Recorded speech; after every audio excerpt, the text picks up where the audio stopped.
TRX or ring inverted row. Very simple exercise. Got to make sure it's done correctly though. We're going to start at a slightly inverted position, spine straight, chin up. We're going to get our hands down and away from us. I want to make sure the scaps really reach forward here so you get that like rounded position as best you can. Don't leave them back here. To get full range of motion of the scaps, we pull up, hands to the chest right here outside. Spine stays straight, chin stays up. We control right back on down, making sure scaps are doing most of the work here.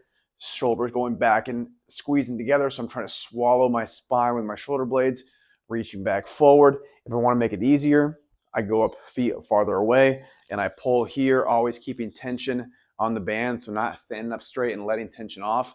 I always keep it taut here as best I can, reaching back forward. If I want to make it harder, I go more inverted right here as best I can, all the way down, all the way up, pausing where I need to, controlling down where I need to, whatever the sheet says.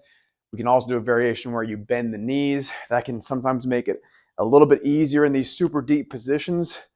So we can start there, and as it gets a little more difficult, we can put the feet out as best as possible. In addition, if you want to make it a little more difficult, we can go feet elevated, inverted row.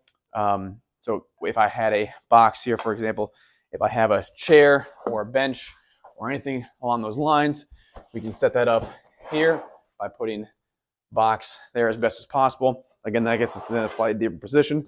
So from this position here, I'd go up on top of the box like so, pulling up and then controlling down, up, controlling down. That's a more advanced progression, but if we can do it, let's make sure we're getting as most difficult of a progression as possible to make sure it's actually a stimulated intensity and not just something that we can do very easily.